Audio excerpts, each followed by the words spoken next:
Welcome to Business Notes. I'm your host, Diane Bogino. Our guest today is Barbara Barron. Barbara is a registered dietitian nutritionist, fellow of the Academy of Nutrition and Dietetics, and the founder and CEO of Barbara Barron Nutrition. With 30 plus years of professional experience in food and nutrition and having raised two active boys, Barbara understands the challenges people face in preparing healthy meals. As an enthusiastic and engaging professional speaker and family meals dietitian, Barbara brings the feeling of abundanza, that is, sharing nutritious meal ideas, culinary hacks, and mindful eating tips to businesses, associations, and families who want more time, energy, and better health. In addition, Barbara has spoken to health professional associations such as Mentoring in Medicine, a sponsored program of the National Medical Association. Barbara's audiences learn how to integrate better nutrition, easy planning, quicker preparation, and enjoy more meals around the table with family and friends. And now let's learn all about better meals with Barbara. Barbara, welcome to Business Notes, and thank you so much for being on the show today. Thank you, Diane. It's a pleasure to be here. I can't wait to have a great conversation. Yeah, I'm anxious too because I love food, of course. As a family meals dietitian, why are family meals so important, and what drew you to family meals in the first place? Well, as a dietitian, I work with busy parents, and I want to give more time and energy and have more smiles around the table. And for me, it's so important about the tradition that you build. It's about the compassion, the confidence, and the convenience that you have as a family. You're all there together and you can enjoy those traditions and the family memories and build new memories. So that is my passion. I grew up in an Italian family and we had all our relatives nearby, and it was an enriching experience. Not everyone has that opportunity, but you can create that opportunity in your home. And it doesn't have to be, it all can be healthy foods, right? It doesn't always, or prepared healthfully, and carry on those traditions. So that is my passion, to carry on that tradition, to borrow from another culture. Yeah, it's a great tradition. And you certainly have dived deep into that passion of yours. And now you have gone another step and written a book entitled Called to Lead. So tell us about that book. I have to say it was spearheaded. I was invited by Pegeen Echeverria and with 17 other gifted women. And it's all about leadership and the power. It's divided into several sections. And my section is on the leadership of love. And it's a collaboration. It's a collaborative effort, and it really comes together just so wonderfully, like a family unit, if I should borrow on that. It's really, every woman is sharing their story, and it's not just about food. My chapter happens to be on abundanza, food, family, and faith. And all of those are intertwined. Basically, what I've said to you before, earlier, is the compassion, the conversation, the convenience as well of being together as a family and sharing those memories. There are various topics, so it's a wonderful book of collaboration. I love that phrase. People don't typically associate leading and love in the same sentence. So Yes. that should be an interesting read for sure. I'll look forward to that. And let me just pause a minute. And it's abundanza, just to give you that. What does that mean? I mean, if you look it up, it's really an abundant way of living. So, and that is where I love to intertwine. We have our family, we have our friends, and we eat every day. Why not join those together? And many of us are spiritual or have faith, and we can share together so much together and create those traditions. Barbara, you believe in self-care when you raise a family. You say build a healthier you, one meal at a time. So tell us, how does that tie into family, and where would one even begin with that? I take an approach, and again, it's about abundanza or abundant living. And my approach is self-care. And we've all heard about MVP, becoming your own MVP. I take you down a little different path when I translate that. And maybe it's an overused phrase. However, I think it's very important for us to focus on ourselves so we can help our family, nurture our families. And what I mean or translate MVP is M is about the moderation. It's not deprivation. You can enjoy those traditional foods. And it's really about those right-sized portions. We go to restaurants, we have 5 times the amount of food that we generally need, correct? I see you nodding your head. Yes, that's right. But we can enjoy the food that we were brought up on and not lose that cultural connection. The other is the variety. We never get one nutrient or one piece of nutrition for our bodies from one food or one food group. It's really about that variety. And, like variety is the spice of life. It's also the spice for taste and flavor. And going back to the P, have you gotten in the car or have you gotten on a plane and then just arrived? You know where you're going, you know your destination. So without a good plan, whether it's on a vacation, your finances or eating is important. So those are my 3. I've been talking about those 3 pillars. I've taught university students, nursing students, and I always start my class with that. If there's nothing else that you take away from this class, just make sure you keep those 3 pillars in mind. What do you think is the biggest challenge that families face today? Well, what can I throw that question back at you and I'll answer it? So tell me, what do you think is the biggest challenge?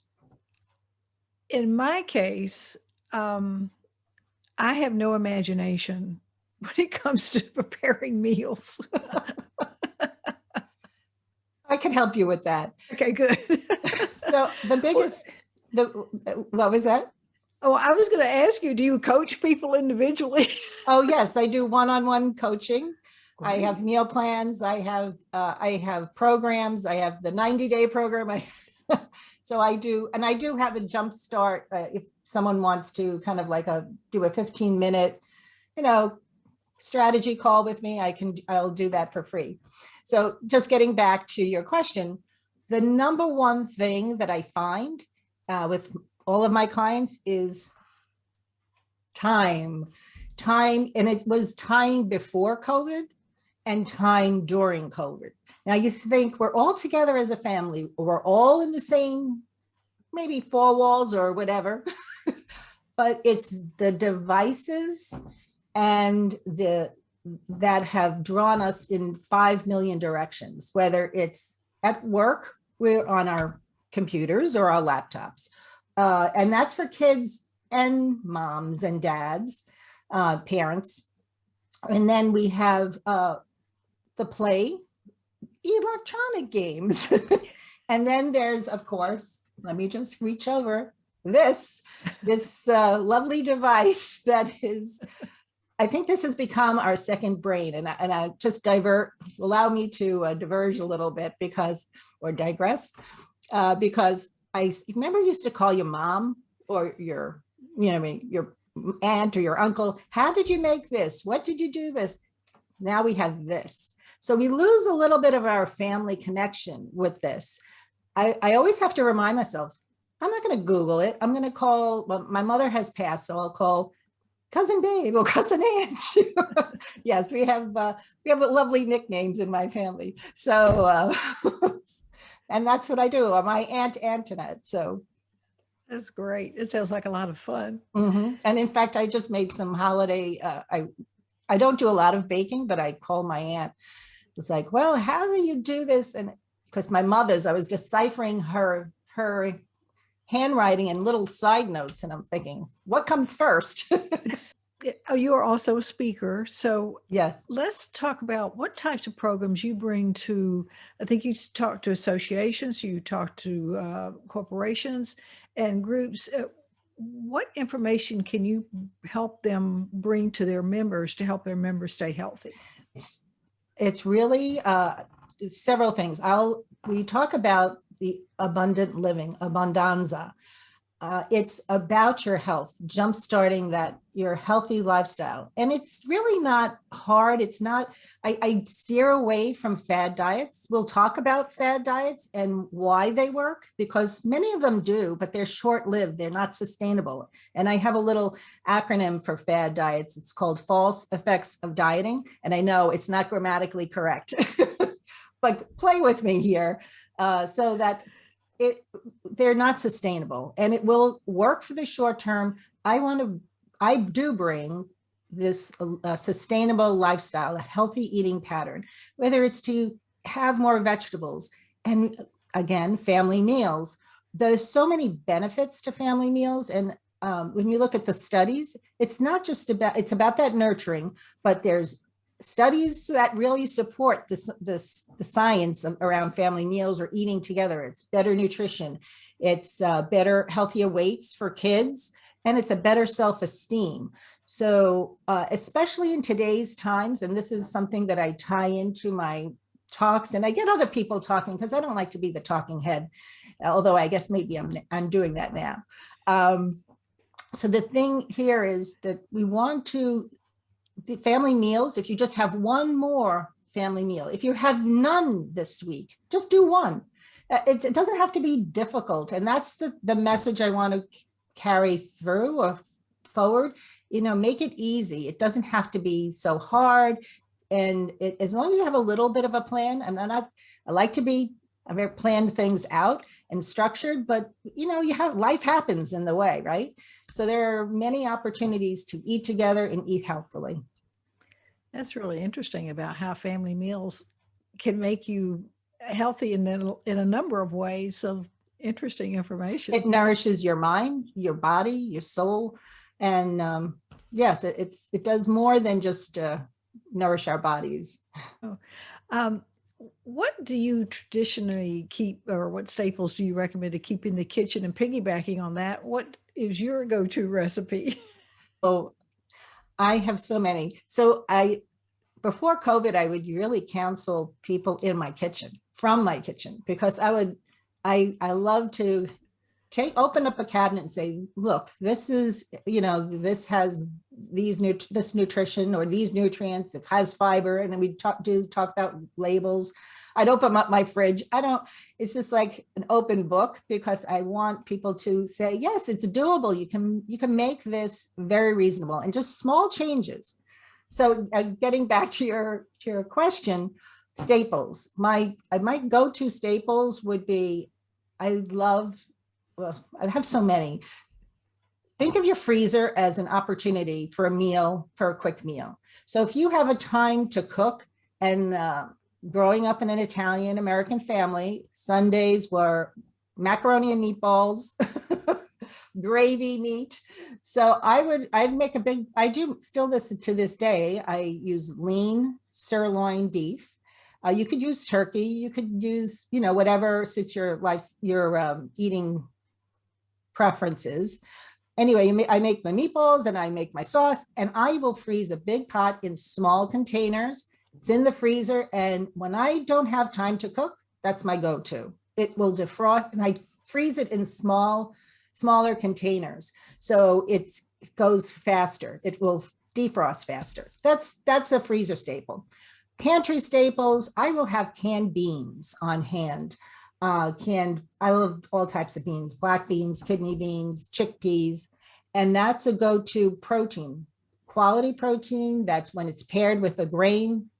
So, and even with a meat. So I will extend some of whether it's a ground turkey or ground beef, and I will add beans to it. So it adds not only the fiber, but also it adds protein, it adds iron, and it all works together. You add a little bit of bell pepper. Bell pepper has vitamin C, which helps the absorption of iron. And I'll give you a little science lesson during this session. But so beans are another. And in terms of grains, I love to keep quinoa on hand. It's actually a seed, but quinoa is botanically, it's believe it's a seed, but it's high fiber and it has some protein in it. And it adds some texture and flavor to a meal. Now, my husband doesn't like quinoa, so we'll do brown rice. He doesn't like whole wheat pasta. So, there are food preferences in there. I will eat whole wheat pasta. He doesn't. So you got to pick your battles. And in terms of finicky eaters, I don't have kids. My kids eat everything. My husband was the one who was the finicky eater. And he still ate a lot. I look back, some people will say, how did you stay married for 30 some odd years? That's a good point, picking your battles for sure. Another life lesson right there. Mm-hmm. So what advice would you give to people who hate to cook, Barbara? I get many people who don't like to cook. And the first thing, there's the supermarket these days. Have you gone and seen, like, you can buy almost anything semi-homemade or semi-prepared or fully cooked. So I've had many people who don't have time to sit and chop or are unable, like they may have a little handicap or something like that for chopping. So the supermarkets you can buy pre-chopped anything and just put it in a pot. And cooking is not a science like baking. So you can just kind of put a couple of things together and some spices and I do have, actually, you can create a meal or create Mexican, Indian, Italian, just by the flavor of those spices. If you don't like to cook, you could take out, and there are services out there. I would encourage people to at least try, if they're not cooking at all, maybe one meal to cook, and to make it a fun family affair. Or if you're an empty nester, and bring friends over and have a cooking fest. And you know what they say, many hands make light work. And it can also be fun. So if you make it fun and enjoyable, the time passes. You don't even feel like it's a chore. I enjoy cooking. There are days that I don't want to cook because I just cooked up a storm the day or the week. And there are days that I'm like, what do I want to eat? So, and it's interesting that if you, just to divert back to another study, is that most Americans don't decide what they're eating. And like 63% Americans won't decide what they're having for dinner until maybe less than an hour before dinner time. So that's where the planning comes into place. And it's not, you can plan loosely around the week. Yeah, I agree. And then, of course, shop. You have to have the food in, right? Accessibility. Absolutely. So Barbara, people can get in touch with you because you're on every platform on social media. Yes. I do want to mention, though, where can people get your new book? You can go to my website. That would probably be the easiest. Go to my website. If the link isn't there yet, then just send me a message, call to lead, Abondanza. You want to find out more about the book, and you will get a signed copy. I have some in my little stash that I will send a personalized signed copy. Great. Okay, good to know. Well, Barbara, you have brought some interesting ideas around food that I think people don't always think about, and the many benefits of eating together, and of course, planning ahead for nutrition. Thank you so much for being on the show. I appreciate your time today. Thank you. And it was a pleasure being with you today, Diane. You have a great show. Thank you. Thank you for watching Business Notes. We've been speaking with Barbara Barron, registered dietitian, nutritionist, fellow of the Academy of Nutrition and Dietetics, and the founder and CEO of Barbara Barron Nutrition. I'm your host, Diane Bogino, bringing you business ideas you can bank on.